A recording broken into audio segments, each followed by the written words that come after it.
So hopefully this is the last time. Let me fix it. Ready? Hold on.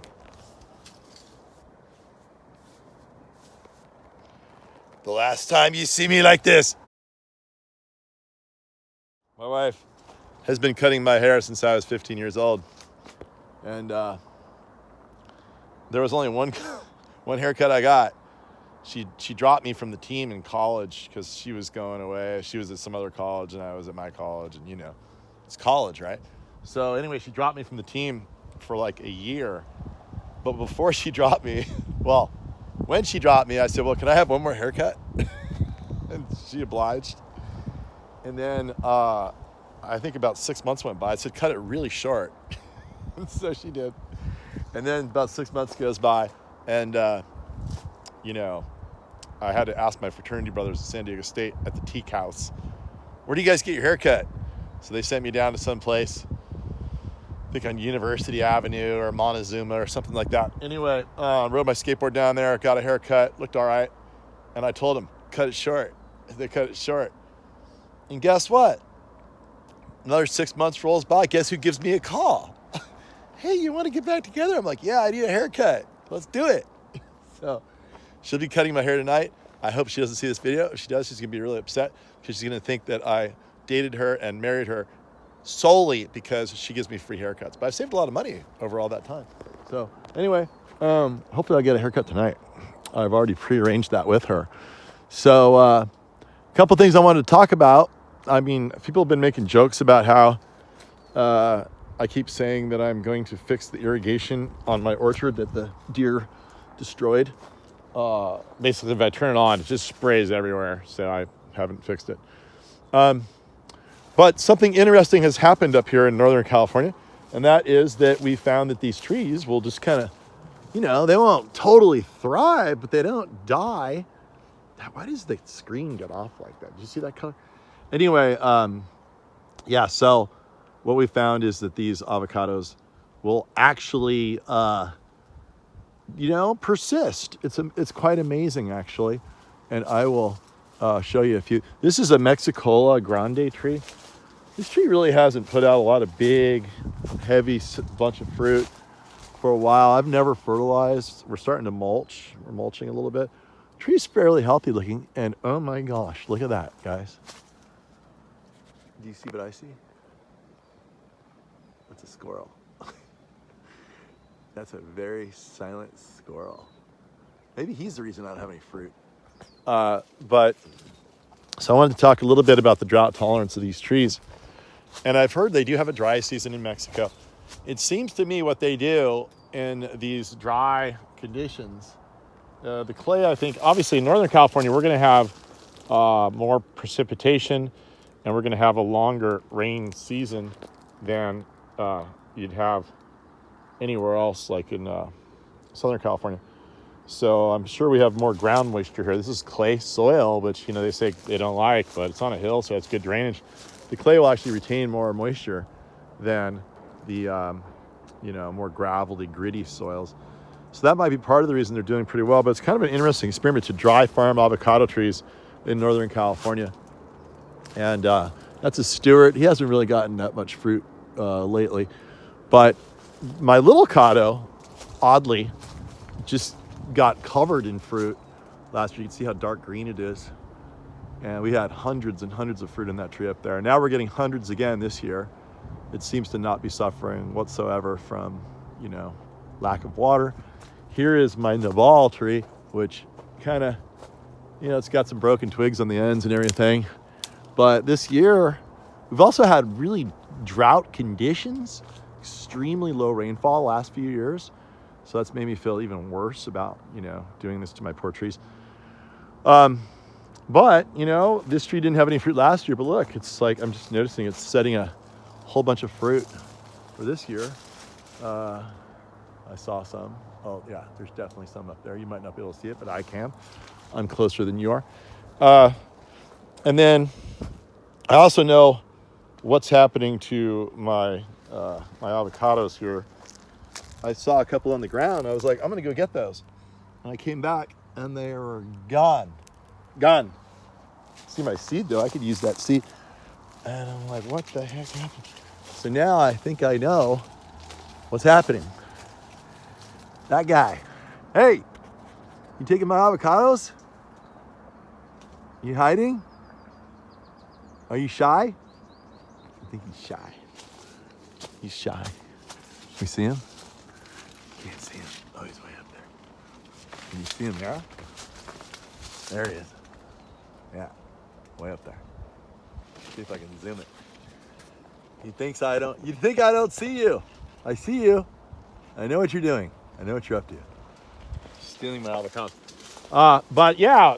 So here's a hoss tree that just never took off, but decided never to die, and it actually is making fruit this year. So maybe if I water it, I'll get some fruit. It's actually a lot of fruit. Look, a lot of fruit on a really sad-looking tree. That tree never looked good before the irrigation failed. Actually, the irrigation didn't fail. It was destroyed by 4-hoofed rats. Anyway, here's my bacon tree. It's loaded full of fruit. And again, it doesn't look, doesn't look spectacular, but it looks pretty spectacular for how little water it gets. Supplemental water, which is 0 for 4 years. Here's my fuerte tree. It's got some dieback on it, but it just kind of keeps rolling along. This one here is sort of an alternate bearer. It looks like it really didn't make any fruit this year. So then I've got a Mexicola up there, a bunch of other these other fuertes. Look, these are like younger trees. I can understand a big tree being drought tolerant because it's pretty established, and then abandoning it once it's established and then it's subsisting. But what's intriguing to me are these little guys. These are little fuertes I put in. I haven't been over here in a long time. For all I knew, they were dead. But look, it just lingers. There's one up there, there's one here. But I really think if I just put some water on these things, they'll really beef out. But I've gotten some fruit off these. But it's just amazing how they just keep rolling along. Never trimmed them or anything. And even some little junkers are still flying. These died right away when I planted them. This is gonna be my big avocado growth. I still need to come back and do this, but it's tough when you have as much area as I have to manage, and everybody else wants you to manage their areas.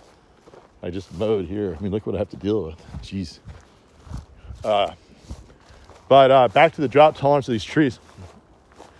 It's extremely surprising to me. I have also some white sapote trees up there. They seem to be fine with no water whatsoever. Those things haven't had water for like a decade. And then I have another one, white sapote, right here. That looks awful big to be a coyote. I wonder if that's a mountain lion. That's kind of fresh too. I don't think any people have been down here. Some loquats, they haven't had water forever. Again, here's the Mexicola Grande. This right here is another fuerte that's doing pretty well.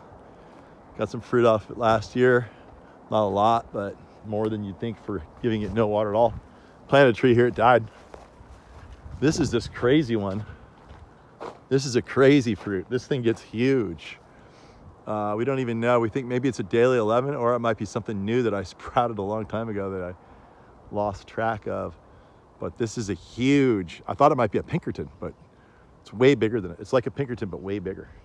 And you can see this thing's, I mean, if you go up there, which I will, there's all kinds of sticker bushes in here, but I will sacrifice my socks for my viewers. Look, let's see. Look at all the fruit. Look at all that. No water whatsoever. Pretty healthy looking plant for not getting any water.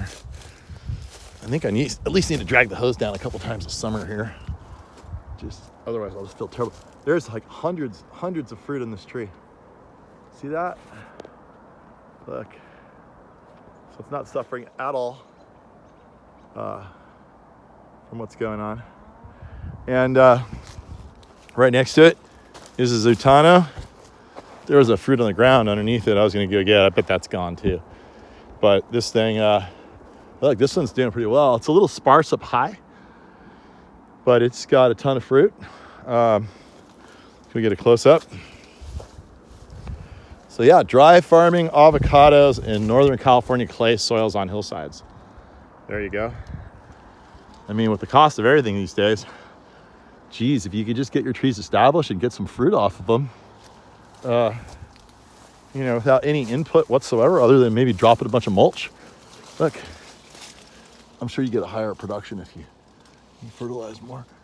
I'll take these. There's more. So right now it's May, I don't know, 18th or something. I get the dates wrong sometimes. People thought I had a time machine. I set a date and I loaded it, but that date was still 4 days away when they saw the video. And they're like, how's he doing this? He's like going into the future. And then he's making these videos, but then he's time traveling back and loading them. So, yeah, that's what I did. So I've got a little time machine. I don't want everybody to know about it because they probably come bother me. But yeah, but look at this. Just like a ton of fruit on this guy. There's fruit all over this Sultana. No water. That's a lamb hoss. It's got to get above the deer. Deer just keep whacking the sides of it. Every time a leaf gets knocked off a tree from a deer or whatever, it slows the growth of the tree down. It's not getting as much photosynthesis to create the energy. So you want to get your trees out of that cage and up as fast as possible. And I haven't. So your cage should be bigger. If your cage was bigger, it wouldn't be eating the sides like that. It's slowing the tree's growth down. This is a Jim Bacon avocado. And it too has quite a bit of fruit. And I saw one that's ready to eat up here. Yeah, there's a few. See if I get a zoom up there somewhere. It's a bright sunny day. It's hard to see the screen. Then I've got a few more bacons over here. And looks like they set quite a bit. Looks like it's a pretty good year for fruit set. I didn't put any honey water or anything. And there's lots of little fruit. And there's another bacon over there. You gotta trust me. And there's a lamb hoss here. Let's go look at the lamb hoss, see if it set any fruit. But yeah, I could even interplant in these spaces. Fill up these spaces too. Look, yep. Set fruit pretty good. So in May, this is when you come out and you see all your fruit set. Quite a bit of fruit in this little lamb hoss. See, he finally is getting up above the deer now. He's really filling out. And you can see the deer just reach up and eat him. So eventually I'll pull that cage off and really need to get some water on him, get him at least beefed up a little bit more. But I'm gonna go show you a couple trees, a couple small trees been in the ground forever. I think the deal is, if you're gonna give them no water, they're just not gonna grow. They're gonna look a little yellow, at least in these soils here with our watering regime, which we've been under drought. So if we weren't under drought, it wouldn't, this is a pretty good test. The last 4 years, been really dry. And I mean, look at the soil. That's what they're in. There. Like I said, there was an avocado on the ground here when I went by with my tractor yesterday. Now it's gone. Somebody's ripping me off. I have a feeling it's that squirrel. Anyway, look how lush it looks. You know, no water. Beautiful. But still feel bad. I should give them some water. I haven't done anything. I've never trimmed these trees. Haven't done a thing. So let's see if this Stewart has any fruit. I don't see any at all. Oh yeah, there's some right there. See that? And so this one doesn't make a lot of fruit, but fruit's pretty good though. Comes out pretty early in the season, like September, October. Well, look, here we go. That's what I like, fruit that you can reach. So obviously this tree's really big. And now I understand why the avocado groves cut their trees down. It's gonna be darn near impossible to pick fruit way up there. I can climb the tree, but sometimes you can't get far enough out on a little limb to pick. Yeah, so these trees are remarkably drought tolerant, at least in Northern California. I'm gonna take you up top, show you a couple trees I planted, 2 reeds. I can't believe these things are alive. They haven't had water for 4 years. Someone is coming into my garden, and I think that's a little bit of fur. That's either coyote or that's mountain lion. Hopefully for the sake of my cats. It's, I don't know, maybe a coyote is worse for cats than mountain lions. Here's the little avocado. Words. Anyway, let's go to the top of the driveway. I'll show you this tree that's way up there. Put this tree out and I watered it for a little while and then hasn't been watered for 4 or 5 years. And it's amazing it's alive. We're gonna go visit that tree right now. Show you how drought tolerant even the small trees are. As promised, here we are looking at my little baby reed tree. This poor tree. This tree hasn't, where are you getting that growth from? This tree has not gotten any supplemental water for years. See, there's a little baby oak in there that's trying to take over. But look, there's a little fruit right there. I really need to water this tree and get it bigger. I owe it to this poor tree. He's been waiting for water. It's been the same size for, this is a do as I say, not as I do. Water your trees, people. And also, put sun repellent on the white paint, because look, the whole black side right there is sunburnt from the sun coming from the side of the tree. Anyway, yeah, but it's just remarkable to know that even a small little guy like that, that's 3 feet tall, can, once it's been watered in for a year or two, gets a little bit of root action on it, can subsist and be this healthy looking. Totally healthy, it's just not growing. It's even setting fruit. So I could probably hold a lot of that fruit, or some of that fruit, if I lug some water up here. I have a drip line that runs all the way over here. See it? But it's messed up along the way. Like these rabbits or whoever eat little holes in them, and then you're done. So I'm thinking I just lug some 5-gallon buckets over here when I'm going by on the golf cart. Just dump them on, and then yeah, you know, maybe he'll get big enough where he won't need any supplemental water, and I'll have this nice little tunnel going down my road. So I have another one up the street. It's doing the same thing. It's also a reed. I'll show you that. I beg of you, I beg of you, I beg of you, I beg of you, please don't turn me in for being so abusive to my plants. Yeah, that's a reed avocado right there, my friends. Off of a tree that has been just barely growing for all these years. And I need to fix the cage. The deer are eating it where they can. Cage has fallen over.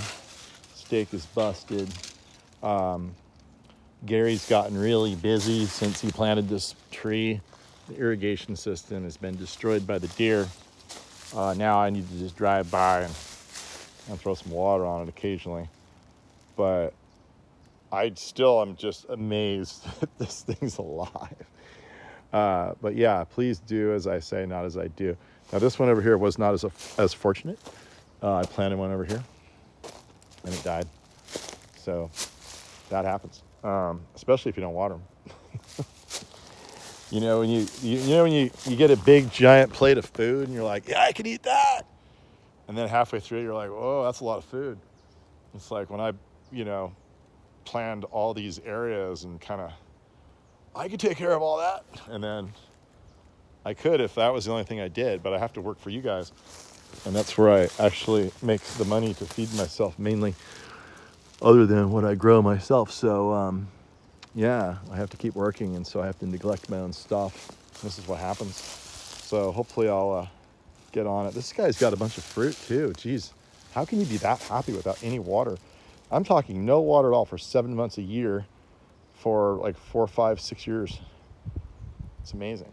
So anyway, but I think if you water your trees, you'll have much better luck. That's the end of the video. Well, as you can see, we got it all cleaned up, and she does a fantastic job. I've had the same haircut for 38 years. I love it. It's semi-military, but I really don't like a lot of long hair, and I don't like my beard at all. I wish I didn't have any facial hair whatsoever, but I do because of being the semi-domesticated wild beast that I am. I tend to revert to my wild state rather quickly, so it is a tough management style. Kind of like my garden here. As you can see, it's always trying to revert back to its wild state, and we have the same issue with it, and we kind of ignore it for quite a while. Then we hit it hard, and we make it look really pretty. I don't know if you ever saw the What a Difference a Day Makes commercials. I forget which company it was, Men's Warehouse or something. And these guys would come home from work and they would be filthy and they would be unshaven and their hair would be long and they looked just like wild animals. Sound familiar? And then they would clean them all up, put clothes on them, shave them up, and then they had a competition actually. And my wife wanted me to enter that, and we never quite did, but I think I would have won, as you can see. You can be the judge. I will show you the after video as you see right now, followed by the before video, which is a little scary.